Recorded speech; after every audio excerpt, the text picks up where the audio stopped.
Pumasok si Zephyr, niyakap ang kanyang anak gamit ang malalakas niyang braso at mahinahong sinabi, "Pasensya na anak, na late ako." Akala ko hindi ka na darating. Inisasabi ni Lloyd pero malinaw ng kanyang mudi mula sa kalungkutan ni naging masaya at isang ngiti ang lumitaw sa kanyang munting muka. Ramdam niyang kakumpletuhan ng araw na yon. Tinignan ni Sarah ang kanyang anak at bahagya siyang napangiti dahil sa kasiyahan ng bata. Hindi maiwasang mag-isip si Sarah. Totoo nga bang maganda kapag nandyan si Zephyr? Kapag babuo ang kanilang pamilya, magiging okay ng lahat ng sugat sa kanyang puso? Ipinaliwanag ni Zephyr sa kanyang anak. Gagawin kong lahat na sinabi ko sa'yo. May konting aberya lang sa daan kaya ako na late. Matyaga niyang ipinaliwanag sa batang lahat. Ayaw niya nag-iisip ito na hindi siya tumutupad sa kanyang mga naipangako. Masaya rin si Lloyd.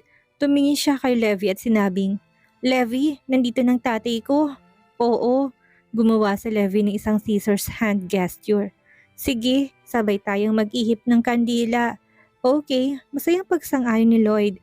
Kaya't ang dalawang lalaki, hawak ang kani-kanilang mga anak ay nagtipon sa harap ng isang masarap na cake at sabay na hinipan ng mga batang mga kandila. Pati ang mga matatanda sa salay pumalakpak. Si Sunny nagpalakas ng whistles at sumigaw ng cheers. Kitang-kita na siya isang masayahing tao. Ang susunod na hakbang ay ang paghiwa ng cake. Si Sunny isang taong marunong magdala ng saya. Agad siyang lumapit at tinulungan si Levi na maghiwa ng cake. Kaya si Vincent ay naisang tabi na naman. Hindi nakatiis si Zephyr na mapatawa. Luminga si Vincent at tinignan siya ng masama. "Boyfriend ba siya ni Era?" tanong ni Zephyr. "So, siya palang babaeng ninakaw mo. Madilim ang iyong puso. Gusto mo bang agawin ng babae ng iba? Sadya bang ganyan kang uri ng lalaki?" Tumahimik. Magulong mukha ni Vincent na sumagot. "Kumain ka na lang ng cake at umuwi ka na. Ang bahay na ito hindi sayo." Sadyang pinavoke ni Zephyr si Vincent dahil nainis siya sa lalaki at pagkatapos ay sinabing, "Mukhang maganda ang relasyon ni Levi sa kanya. Kung magiging stepdad siya ni Levi sa hinaharap, siguro hindi na masyadong malaki ang pagkakataon mo para maging ama sa iyong anak."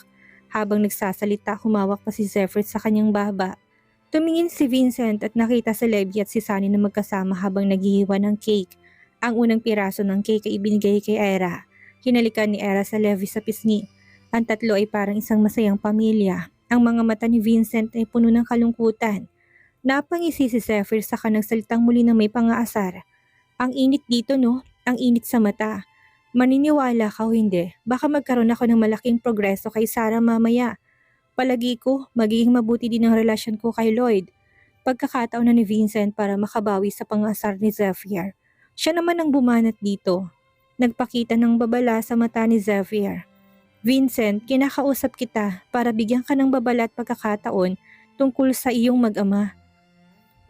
Napakawalang utang na loob mo naman, nagbibigay ka ng pagkakataon." "Anong pagkakataon?" "Ang pagkakataong pagtawanan ako?" Napangisi si Vincent na may halong pait. Isang matalim na tingin ang binato ni Zephyr sa kanya at ngayon lang siya naging seryoso. "Sa akin, may babae akong pinili mula umpisa hanggang ngayon. Basta't hindi mo ako kukompetensyahin, magiging magkaibigan tayo. Kaya't ang kalaban mo'y magiging kalaban ko rin." Pinagmasdan siya ni Vincent ng mabuti. "Ibig mo sabihin, tutulungan mo ko?" Ibig bang sabihin ni Zephyr ay tutulungan siyang alisin si Sunny basta't hindi niya gagawin ng anuman kay Sarah? Hindi niya ito liligawan. Sa bagay, hindi naman niya ito gusto. Tumango si Zephyr. "Dapat lang na maging magkaibigan tayo, hindi ba?"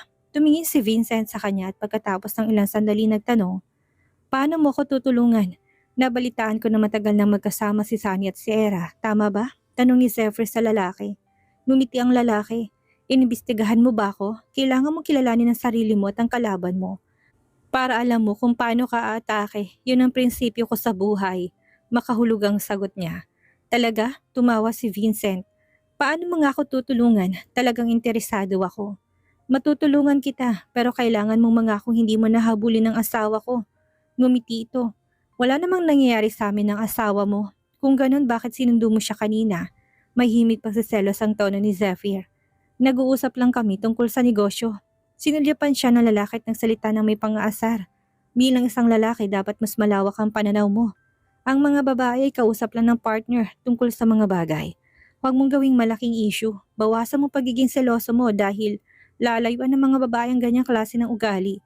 Si Sunny dumaan para makisaya sa kaarawan ng iyong anak. Sa magandang bagay, lahat ay masaya. Bakit parang ikaw ay pumuputok ng popcorn? Tanong ni Zephyr na walang pag-alinlangan. Sumimangot si Vincent. Anong pakialam mo? Kung gano'n, anong pakialam mo sa selos ko? Tanong din ang isinagot ni Zephyr pabalik. Ang mukha niyang gwapo'y kalmado at walang bahid ng inis at galit. Noong sandaling iyon, pinamigay ang cake. Inabot ni Levi ang isang piraso ng cake kay Vincent. Daddy, kain ka ng cake. Hawak ni Sunny ang cake at nilagay sa mga kamay ni Vincent. Muling tumawa si Zephyr. Yan ang trabaho ng tatay. Ginagampanan ng ibang lalaki. Sumagot si Vincent sa kanya. Ayaw kong gawin yan. Ayaw mo o baka hindi naman talaga nila nais na ikaw ang gumawa. Tinukso pa niya ito at ngumiti ng may kahulugan. Nagmumukhang masungit ang mukha ni Vincent na halatang napipikon na. Sinabi pa niya sa lalaki, "Huwag mo ko sisihin kung lagi kitang nare-remind. Bilang lalaki, hindi pwedeng maghintay ka na lang na laging palakpakan ka ng babae. Kumilos ka." Binalikan siya ng lalaki. Ano? Parang asong sumusunod. Tinutukso mo akong aso. Narinig mo na ba ang mga asong sumusunod hanggang makuhang lahat ng gusto nila? Sumulyap si Zephyr sa kanya at kalmado pa rin ang itsura. Ganun ang estratehiya. Sunod lang na sunod hanggang makuha mong yung nais. Hindi makapaniwala si Vincent na isang kagaya ni Zephyr na laging matapang, mataas at tinitingala na lahat ay magsasalita ng mga ganitong banat. Ayoko maging aso. Iniisip ni Vincent na mayabang si Zephyr. Ngumiti si Zephyr. Sige, magpatuloy ka lang. Pag nagangasawa mo yung nagsuot ng wedding dress at naglakad papasok sa hall, kasamang ibang lalaki saka ka nalang magpakalasing. Pagkatapos ay naglakad siya patungo kay Sarah. Habang inihahandog ni Lloyd kay Sarah ang cake, ngumiti ang bata. Mommy, kain ka ng cake. Salamat. Tinanggap niya ang cake at tinidor at nang makita niyang papalapit si Zephyr, tinaas niyang tingin sa lalaki. Tumingin si Zephyr sa kanya ng malumanay, medyo nahiya siya at iniwas ang kanyang tingin. Ang gwapo naman ng lalaking ito. Tumakbo si Lloyd para kumuha ng isa pang piraso ng cake at inabot ito kay Zephyr. Daddy, kain ka ng cake. Binuhat at inabot to kay Zephyr.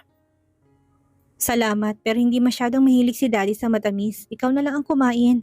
Opo, mahilig sa matamis si Lloyd kaya kinuha niyang tinidor at nagsimulang kumain. Hindi naman nais ni Sarah na kumain kaya nilapag niya ang cake at pinanood ang anak habang kumakain. Nabuhat ng daddy nito. Habang kumakain, naramdaman ni Lloyd na tinitinan siya ng kanyang mga magulang, kaya tumingin siya pataas at nagtanong, "Bakit hindi kayo kumakain? Kakakain ko lang ng hamburger, kaya hindi ko na kayang kumain ng marami," sagot ni Sarah. 2 oras nang nakalipas nang kumain sila ni Zephyr ng hamburger sa restaurant, kahit hindi na niya kayang kumain ng cake. Sobrang bigat na ng kanyang tiyan. Kumain ng hamburger? Nang marinig na kumain si Sarah ng hamburger na mag-isa, tumaas ang kilay ni Lloyd. Mommy, bakit hindi mo sinabi na kumain ka ng hamburger na mag-isa? Mahilig din ako kumain ng hamburger. Bakit hindi mo ako sinama? Sino kasama mo? Sumagot si Sarah. Ang dami mong tanong, alin bang sasagutin ko? Sumabat si Zephyr sa usapan na mag-ina. Kasama niya ako. Napahinto si Lloyd sa pagkain ng cake. Tinitigan silang dalawa. Nagulat. Kumain kayo ng hamburger na magkasama? Bakit hindi niyo sinabi? Nag-date lang kami. Sagot ni Zephyr na may ngiti sa kanyang anak. Totoo? Tanong ni Lloyd habang tinitingnan si Sarah na may pagkagulat. Mommy, talagang kumain ka ng hamburger kasama si Daddy? Nag-date kayo? Ibig sabihin ba nun magkakabalikan kayo soon? Magkakaroon na ako ng tatay at nanay na nakatira sa isang bubong. Wow, ang saya! Nagkunot noo si Sarah saka napatingin kay Zephyr. Ang lalaking ito talaga, ang hilig siyang gisahin sa sarili niyang mantika, kaya ipinagtagol niya ang kanyang sarili. Anak, nag-usap lang si Mommy at Daddy, wala nang iba. Mahalaga kasi ang pinag-usapan namin. Ano pong pinag-uusapan niyo? Ang tungkol po ba sa pagpapakasal ulit? Nakangiting tanong ng bata. Pagpapakasal ulit? Nabigla si Zephyr sa sinabi niya ng kanyang anak. Paano mo nalaman ng salitang yan? Sino nagturo sa'yo? Sabi ni Levi. Sabi niya kapag nag-away ang mag-asawa, naghihiwalay sila at kung magkaayos, nagpapakasal sila ulit. Inosente nitong tugon. Nais sana ipaliwanag ni Sarah kung anong ibig sabihin ng paghihiwalay. Ngunit naunang sumagot si Zephyr. Gusto mo bang magpakasal ulit si Mommy at Daddy? Siyempre, tumango si Lloyd sa kanyang ama at seryosong sinabi. Kasi kapag si Daddy nagpakasal ng bagong babae, si Mommy naman nagpakasal ng bagong lalaki, baka hindi niyo na ako mahalin. Nang marinig to, natigilan silang dalawa. Hindi nila akalaing may isip yun ng kanilang anak sa murang edad. Sa wakas, naintindihan ni Sarah kung bakit palagi nitong gustong magkaayos sila. Natatakot pala si Lloyd na kapag nag-asawa sila ng iba, hindi na nila ito mamahalin at hindi na ito magiging bahagi ng pamilya. Nakaramdam siya ng hindi maipaliwanag na sakit sa puso tumingin kay Zephyr. Ang epekto niya sa kanya ay mas masakit pa sa pagkasampal. Ramdam na ramdam niya ang kirot, punong-puno ng awang mukha ni Zephyr. Hinalikan niya sa pisngi ang kanyang anak sa kainalo. Anak, huwag kang mag-alala, nag-away na si mommy at daddy. Hindi kami maghihiwalay. Hindi na si Sarah nakapagsalita, lalo na makita niya nang ngumiti ng matamis ang kanyang anak. Parang labis nang nagagalak sa sinabi ng tatay nito. Nagtanong muli si Lloyd. Daddy, totoo po ba? Hindi po ba kayo maghihiwalay ni mommy? Oo, hindi kami maghihiwalay. Hinagod niyang ulo ng bata. Mahal na mahal ka ni daddy. Lahat gagawin ko para sa'yo. Ngumiti si Lloyd nang walang pagsigla ng kaligayahan. Pinanood niyang magamat bahagya siyang ngumiti sa kanyang isipan. Ito ang pangarap niya noong nasa Rin Lake pa siya. Hapong-hapon na si Lloyd at napagod sa buong araw ng paglalaro. Inisip ni Sarah na sa oras na para maligo ito, kaya pumasok siya sa banyo upang ayusin ang tubig ng pampaligo ng bata. Pagkatapos ayusin ang bathtub, lumabas siya. Sa ilalim ng malambot na ilaw, nakaupong isang bata at isang matanda sa carpet at naglalaro ng push and hold game. Nakapambahay na damit si Lloyd at nakaupo ng nakaluhod. Inalis ni Zephyr ang kanyang suit jacket at nagsuot lamang ng manipis na itim na kamiseta. Bahagyang tinaas ang manggas. Ginagampanan ng pagiging ama nito. Ito na ba ang oras na mag-ama para sa isa't isa? Bigla siyang natauhan. Tinawag niyang kanyang anak. Lloyd, maligo ka na makapagpahinga ka na. Maglalaro pa tayo. Tumanggi si Lloyd na maligo. Sobrang saya niya kasama si Zephyr at patuloy na tumatawa habang sila'y naglalaro. Sinabi ni Sarah ng seryoso. Hindi, nakahanda ng tubig na panligo mo. Maligo ka na muna. Alam ni Lloyd na medyo galit na ang kanyang ina kaya nagpaalam na siya saglit sa kanyang ama. Daddy, maliligo na muna ako. Pwede po bang maghintay kayo dito? Sige lang, maghihintay ako dito. Nakaupo si Zephyr sa carpet at nakasandal sa sofa sa kakinintan ng bata. Sige na, maligo ka na. Akala ni Sarah ay aalis ng lalaki subalit narinig niyang pangako nito kay Lloyd. Pagpasok sa banyo, hinubad niyang mga damit ng anak. Binalot ni Lloyd ang kanyang katawan at sinabing, Mommy, nakakahiya. Hindi napigilan ni Sarah na tumawa. Ikaw ang anak ko, ano pa bang hindi ko nakita sa'yo? Namula ang bata. Mommy, bakit hindi mo nalang hilingin kay Daddy na tulungan ako maligo? Bakit mo gustong si Daddy ang magligo sa'yo? Medyo naguluhan siya sa kahilingan ng anak. Hindi ba't sabi sa libro ng mga lalaki dapat paliguan ng kanilang tatay? Nakangiting tugon nito, napalunok siya. Totoo nga, sinabi sa libro ng mga babae ay dapat paliguan ng kanilang ina't ang mga lalaki ay dapat ng tatay dahil mas mainam daw iyon. Kung si Daddy magliligo sa akin, pwede kami magsabay maligo. Upo kami sa bathtub, maglalaro ng dakit si Daddy ang magpapaligo sa akin. Nag-imagine si Lloyd, may masayang ngiti sa mukha. Kumunot ang noon niya, may bahid ng selos at hindi napigilang magsalita. Kung gusto mong makita si Daddy sa hinaharap, hilingin mo na lang na magtungo sa hotel na tinutuluyan niya. At doon kayo magsabay na maligong dalawa. Nagulat si Lloyd at nakaupo siya sa tubig at lumingon kay Sarah. Mami, hindi ba't sinabi ni Daddy na hindi kayo maghihiwalay? Hindi ako pumapayag sa anuman, seryosong sagot niya. Bumagsak ang mukha ni Lloyd, nalungkot siya. Kaya gusto mo pa rin bang mag-asawa ng ibang lalaki? Tapos ako ayaw mo na sa akin? Napalunok siya. Hinaplos ang ulo ni Lloyd at sumagot. Anong iniisip mo? Ikaw ang anak ko. Mamahalin kita palagi. Gusto kita. Paano kitang hindi magugustuhan? Paano kitang aayawan? Sabi nga nila, ganun daw kapag may stepmother at may stepfather. Mas mabuti pa na magbalikan na lang mga magulang dahil kawawang bata sa bandang huli. Pakaramdam niya na puno ng mga malang idea ang bata kung ano-anong iniisip nito. Kaya mami, mas mabuti pa raw na mag-asawa yung original na mag-asawa. Lumapit si Lloyd at dagdag pa. Parang gusto niya makuha ang pagsang-ayon ng ina, walang masabi si Sarah. Maligo ka na nga, kung ano na naman ang pumapasok sa isipan mo. Mami, siguro dapat bigyan mo si Daddy ng pagkakataon, hindi ba? Pangulit pa ni Lloyd sa kanya. Gusto sanang magsalita pa ni Lloyd pero halos pagod na si Sarah sa ingay nito at malamig na sinabing, Pagod ka na maghapon, huwag ka na magtagal sa tubig, baka magkasakit ka pa. Matapos maligo, inutusan niya si Lloyd na upo sa harap ng dressing table at patuyin ng buhok gamit ang hair dryer. Ngunit sa puntong iyon, pagod na pagod si Lloyd Matapos maglaro buong araw, dumapo siya sa balikat ni Sarah at dahan-dahang nakatulog. Matapos matuyo yung buhok ng bata, mahimbing na itong natulog. Tinitigan ni Sarah ang maliit na mukha ng bata. Talagang napaka-cute nito. Alam niya na malapit na siyang bumigay. Kung kinulit pa siya nito ng tuluyan, napangiti na lang siya. Binuhat niya ang bata upang dalahin sa kama. Nasa maliit na sala pa rin si Zephyr. Nang makita niya nakatulog na si Lloyd, nagtanong siya. Tulog na ba si Lloyd? Oo, sumenya si Sarah ng tahimik. Ibig sabihin ay huwag siyang maingay. Inilapag ni Sarah ang bata sa kama, mahimbing na itong natutulog. Tinitigan niya saglit ang gwapong mukha ng kanyang anak na makatiyak siya na tulog na ito. Pinatay na niyang ilaw sa gilid saka nagtungo sa sala ng pangalawang palapag na malapit sa kanyang banyo. Hindi inaasahan ni Sarah na hindi pa pala umalis si Zephyr. Nagulat siya sandali at nagtanong dito. Hindi ka pa pala umuwi? Gusto ko sana makipag-usap sa'yo. Sagot nito sa kanya. Kanina pa nga tayo nag-uusap.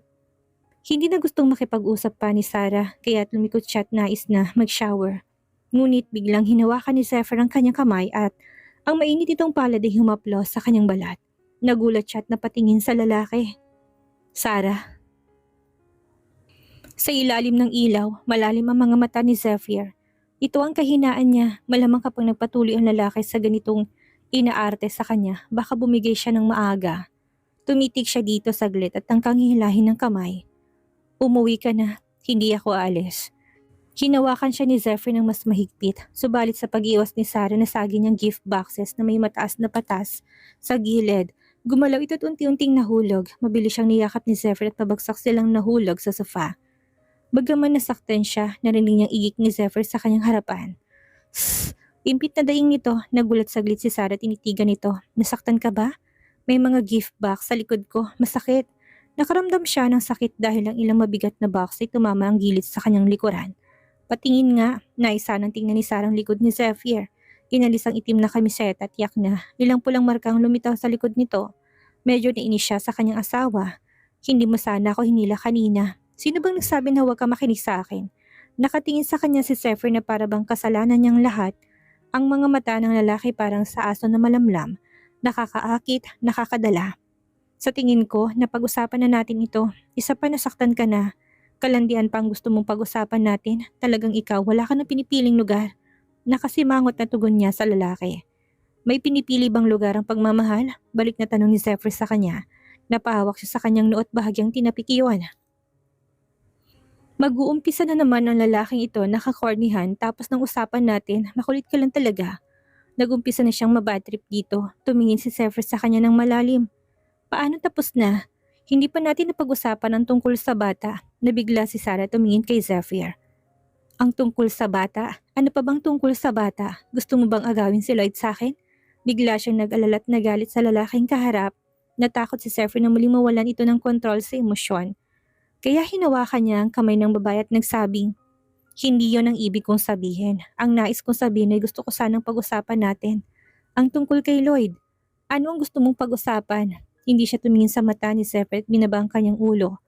Ayaw niya magtamang kanilang paningin dahil unti-unti nang bumibigay ang kanyang pader na iniharang sa pagitan nilang dalawa. Nagsalita si Zephyr. Narinig mo bang sinabi niya kanina? Gusto niya magsama tayo. Pero sa totoo lang, natatakot siyang mawala ng ina at ama. Tumango si Sarah at naintindihan yon. Kaya para sa kalusugan ng kaisipan ni Lloyd, sa tingin ko hindi tayo dapat maghiwalay. Nakangiting sabi ni Zephyr. Pagkatapos ng lahat ng ito, yan lang ang gusto mong sabihin? Tinignan siya ni Sarah ng malamig. Ang dami-dami mong nalalaman, yung bagay lang na yan ang sasabihin mo. Aalis na sana siya, subalit pinigilan ni Zephyr ang kanyang kamay upang hindi siya makalayo. Nadapa siya papunta sa lalaki at muling nadali. Ang likod nito sa mga kahon ng regalo at muling sumakit yon. Bakit mo kasi ako patuloy na hinahatak? Pakiramdam niya naghahanap ng gulong lalaking ito. Laging kailangang madali sa mga kahon ng regalo. Hindi ba ito nasasaktan? Nasaktan ka na naman. Ano ka ba? Nais mo na bang talagang maospital? Asawa ko. Niyakap siya ni Zephyr, hindi siya pinakawalan. Please, makinig ka sa akin. Nabigla si Sarah. Anong ginagawa mo? Nalilito ang kanyang isipan. Itong isa sa pinakaayaw niya kapag nakatikit sila.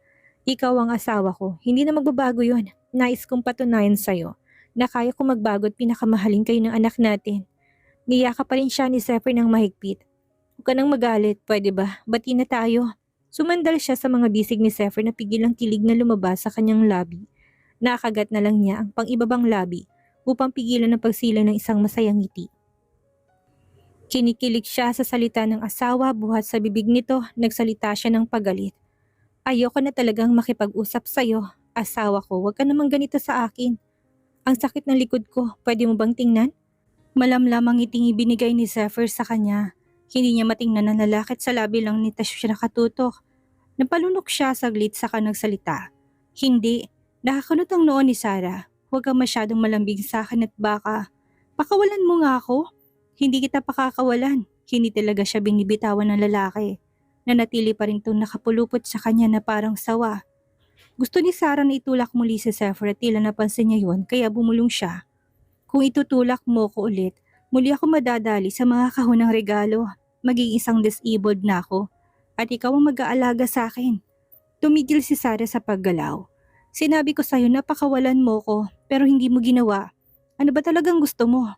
Hindi ano, sino kailangan ko? Malamyos na sagot ni Zephyr. Alam mo naman ang kasagutan dyan sa tanong mo. Alam mo kung sinong gusto ko. Saka wag mong itanong pala kung anong gusto ko. Baka bigla akong kunin. Sa kanya kinindita ng babae tumingin sa dibdib nito. Napakalibog mo talaga. Pakawalan mo na nga ako. Pero unti-unti na nakakaramdam si Sarah ng pagkagusto. Pagkasabik, hindi kita pakakawalan. Hindi ko matututunan ng salitang pakawalan at bitawan sa buong buhay ko. Muli siyang niyakap na lalaki at may malalim na sakit sa mga mata nito. Sa ilalim ng orange na liwanag, natulala siya. Hindi alam ko anong sasabihin at umungol. Sinabi ko sa'yo na pakawalan mo ko. Narinig mo ba? Hindi kita pakakawalan. Mas lalo pa siyang niyakap ng mahigpit ni Zephyr. Ang lalaking ito talaga ay magulong kausap. Wala nang masabi si Sarah. Tumingala siya para tingnan ng lalaki. Kailangan ba talagang ganito? Huwag kang maingay. Baka magising si Lloyd. Paalala ni Zephyr sa kanya upang hindi niya lakasan ang kanyang boses. Tumingin si Sarah sa direksyon ng kwarto. Nakasara pa rin ng pinto. Gusto niyang magalit sa lalaki. Ngunit nang tumingin siya dito, bigla siyang nahulog sa mga emosyon sa mga mata nito. Malalim, medyo masakit, medyo mainit. Ang lalaking ito'y patuloy niyang minamahal at mamahalin, subalit hindi marunong maghintay. Biglang tumambol ang puso niya. Ayaw niyang tumingin sa mga mata nito, ngunit tinawakan siya ni Zephyr sa ulo, tinalikan siya. Ang kanyang malamig na labi ay tumama sa malambot niyang labi. Nawala siya sa ulirat, gusto niyang itulak to, ngunit mahigpit siyang niyakap ni Zephyr. Ang mahabang kamay ay humawak sa kanyang ulo, at ang mga binti nito'y nakapulupot sa kanya. Hindi siya pinapalaya. Inilabas pa nitong dilat kumatok sa kanyang bibig. Umungol siya. Hindi makaalis. Binuksan niyang bibig at kinagat ang dila ni Zephyr. Nagyelo siya bigla at ang amoy ng dugo'y pumuno sa kanyang mga labi. Natakot siya dahil doon at baka napalakas ang kanyang kagat, subalit nagpatuloy lang si Zephyr. Para sa lalaki mas masakit, mas masarap. Sa madilim na gabi, ang mga halik ay mainit at matagal, puno ng amoy ng dugo. Nais ni Sarah na makawala, ngunit hindi niya magawa. Ang hangin sa kanyang dibdib ay unti-unting nawawala. Parang hindi siya makahinga, kaya humihingal siya at naglabas ng mahinang ungol. Nabigla si Zephyr at ang kanyang hininga ay bumigat. Parang nais niyang lunukin ito ng buo. Ang ungol na yun ay nagdulot ng mas mainit na pakiramdam sa kanya. Zephyr! Naramdaman ni Sarah isang bagay na yun at medyo natakot siya. Kaya tinaas niyang kamay upang ituklak. Si Zephyr palayo. Pumatak ang hininga ni Zephyr sa kanyang leg at sinambit nito sa isang mahinang tinig. Mahal ko, tawagin mo kong asawa. Nananaginip ka. Tumanggi siya, tinangkang iwasan ng lalaki. Subalit malambot ang pag-iwas na yon, walang lakas. Ngunit nag-umpisa ng maglikot ang lalaki. Agad nito nabuksan ang botones ng kanyang damit. Subalit natauhan siya, natakot siya na baka may makakita sa kanila. Sa mga sandaling yon, narinig nilang ingay mula sa pintuan. Mami! Ang mga mata ni Sarah kumislap sa takot at tumingin siya kay Zephyr. Nagising si Lloyd. Huwag kang magpanik. Narinig din ni Zephyr ang tinig ni Lloyd. Habang papalapit ang mga yapak mula sa silid, inayos ni Zephyr ang mga damit ni Sarah nasira. Namumulang mukha niya at halos mamatay siya sa kahihiyan. Ang walang hiya na to. Hindi lang siya hinalikan na sapilitan. Binuksan pang kanyang damit at bahagyang nasirang botones. Natatakot siya na baka malaman ni Lloyd kapag lumabas to. Mabilis niyang ibinuto ang kanyang damit na hindi natanggalan ng botones. Huwag kang masyadong magpanik, mahalata ka. Pinayapa siya ni Zephyr at ang hininga nito'y bumalik na sa normal. Tinignan niya ng masamang lalaki. Natural na magpapanik siya, nasira ang damit niya. Samantalang ito, maayos pang suot. Mommy? Daddy? Lumabas si Lloyd at medyo nagulat na makita niyang hindi pa umaalis si Zephyr. Hindi ka pa pala umaalis, Daddy. Hindi ba't sinabi mo na hintayin kita? Naghintay ako. Sagot ni Zephyr sa kanyang anak. Tiningnan ni Lloyd si Sarah at namumula pang mukha at bahagyang ibinaba ang ulo. Agad namang napansin ni Lloyd at tinakpan ang kanyang mga tenga. So, nagde-date pala kayo? Sorry na abala ko po. Babalik na ako sa pagtulog. Tinakpan niya mga mata at gusto sanang bumalik sa kwarto. Ngunit nadapa siya at nahulog sa sahig. Nagulat si Sarah at dali-daling tinulungan siyang bumangon. Lloyd, okay ka lang ba? Okay lang po ako. Hindi masakit. Magpatuloy lang kayo sa date. Babalik na ako sa pagtulog. Ngumiti si Lloyd at pumangon mula sa carpet. Hindi naman nasaktan. Wala nang nasabi si Sarah. Nakakunot ang noo niya na magtanong. Hindi kami nagde-date. Ay yung nasa liig mo. Tingnan ni Lloyd ang isang strawberry mark sa leeg ni Sarah. Bigla niyang tinaas ang kamay at tinakpan yon. Ito kasi, wala nang kailangang ipaliwanag. Nagpakita si Lloyd ng puting mga ngipin at ngumiti. Si Tita Era, minsan may ganun din sa leeg niya. Sabi ni Levy dahil daw nagde-date ang mommy at daddy niya, yun daw ang marka ng kanilang date. Nagtawa pang bata ng masaya. Ang buong mukha ni Sari nagmukhang puso sa pula, nahiya siya sa kanyang anak. Lahat ito kasalanan ng walang hiya na yon. Kailangan pa nitong kagatin ang leg niya kanina. Bukod dito, si Levy pang nakakaalam ng mga bagay na ganun. Ang bata pa nito, sino bang nagturo sa kanya nun? Huwag ka na magsalita ng kung ano-ano. Bakit ka ba nagising? Gusto mo bang pumunta sa banyo? Tanong ni Sarah sa anak. Nagising ako kasi narinig ko yung sigaw na, hindi pa kawalan mo ko. Akala ko po may mga masasamang tao. Kaya lumabas po ako para tingnan. Tapos hindi ko inasang si daddy palang nasa ibabaw ni mommy. Habang nagsasalita siya, napatingin ang mga mata ni Lloyd kay Zephyr. Normal ang mukha ni Zephyr, hindi ito nahiya sa ginawang mali. Pero si Sarah na mulang buong mukha, natatakot siyang lalala pa ang sitwasyon. Kaya't hindi niya napigilang-pigilan ng anak na magsalita. Sige na, gusto mo bang pumunta sa banyo? Kung hindi, bumalik na lang sa pagtulog. Hindi na tinangkang pagpatuloy pa ni Sarah ang usapan. Sumagot si Lloyd. Kailangan kong magbanyo. Bilis na, sabi ni Sarah. Hinihimok tong pumunta kaagad para magamit niyang pagkakataong ihatid si Zephyr palabas ng bahay. Hindi na masyadong nag-isip si Lloyd at kaagad na pumunta sa banyo.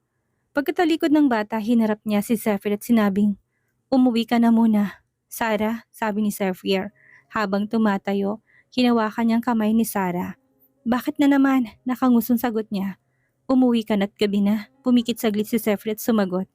Sige, pupuntahan kita bukas. Natigilan siya. Darating siya bukas? Pupunta ito ulit? Bigla siyang hinalikan ng lalaki at bago pa man siya makasagot, nagmadaling na tumalikod sa kanya paalis. Tapos na si Lloyd sa paggamit ng banyo, tinaas niyang kanyang pajama at nagtanong, Mommy, gabi na, pwede bang dito na matulog si Daddy ngayong gabi? Agad na narinig ni Sarah ang munting hiling sa mga mata ni Lloyd. Umuwi na siya, sagot niya. Ha? Umalis na si Daddy? Hindi makapaniwala si Lloyd. Mabilis nang tinakbo ang sala gamit ang kanyang maiksi at maliliit na hakbang. Pagtingin niya wala na nga si Daddy niya. Bigla bumagsak ang kanyang mga balikat.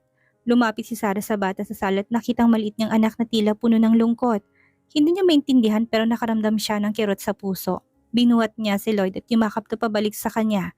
Sa mahina at malungkot na tinig, sinabi ni Lloyd, Mommy, hindi pa kami natutulog ni Daddy na magkasama. Biglang tumindi ang kirot ng damdamin niya. Marahil dahil gabi na, naging mas emosyonal siya. Hinaplas niyang ulo ni Lloyd at sinabing, magkakaroon din kayo ng pagkakataon. Sinabi ng daddy mo na pupunta siya bukas para makita ka. Totoo? Biglang kumislap ang mga mata ng bata. Tinitigan ni Sarah nagniningning ng mga mata ng bata at hindi niya napigilang gustuhing pasayahin ito. Oo, sinabi niya nga yun bago siya umalis. Pwede ko bang hayaan siya matulog dito bukas? Tanong ni Lloyd na may pag-asa sa mga mata na sasang-ayon siya sa nais nito. Sandaling nag-isip si Sarah. Hinila ni Lloyd ang braso niya. Mommy, pwede ba? Okay, sagot niya na may buntong hininga. Mukhang kailangan niyang magpaayos ng guest room bukas. Masayang ngumiti si Lloyd. Alam ko na si Mommy ang pinakamabait sa lahat. Niyakap pa siya ng bata. Gustong-gusto mo ba talagang makasama ang daddy mo? Tanong niya sa anak. Opo, ang bait-bait niya. Marami siyang nilalaro kasama ko at napakaseryoso niya. Hindi tulad ni Mommy na madaling magalit. Sagot ni Lloyd sa kanya. Nakalimutan natin ng batang ito na siyang may buhat dito. Kumunot ang kanyang noo. Ako bang madalas na magalit? Hindi naman madalas pero alam mo ng mga babae, minsan hindi stable ang emosyon, sagot ni Lloyd sa ina. Nang makita niyang dumilim ang mukha ni Sarah, agad niyang dinugtungan. Pero si Mommy sobrang bait sa akin. Binibilhan ako ng masasarap na pagkain, mahal na mahal ako. Pero kasi, yung ibang bata may daddy ako wala. Nang sabihin niya yon, punong-puno ng lungkot ang kanyang boses. Nanlumo rin ang tingin ni Sarah dito, nanghihinayang din naman siya sa pagkakataong magkakasamang mag-ama. Oo, sa tuwing lalabas sila, lagi niya nakikita ang mga normal na pamilya na magkakasama, lalo na sa ibang bansa, kung saan maraming tatay naglalaro kasamang mga anak nila. Marahil mula nang makita yun ni Lloyd, nagsimula na rin siyang magtanong kung sinong tatay niya, kung anong pakiramdam na may isang ama. Siguro simula noon nainggit nga si Lloyd sa mga batang may buo at masayang pamilya. Hindi naman batong puso ni Sarah, naramdaman niyang damdamin ng anak. Hinaplos niyang anggulo nito at sinabing, "Matulog ka na, darating ang daddy mo bukas para makita ka." "Sige po." Kumalmang damdamin ni Lloyd, binuhat siya ni Sarah papunta sa kama. Hinalikan siya sa noo at sumunod naman siya sa natutulog ng maayos. Habang tinitingnan ni Sarah ang natutulog na mukha ng anak, parang nawalang lahat na negatibong damdamin niya. Napangiti siya ng bahagya.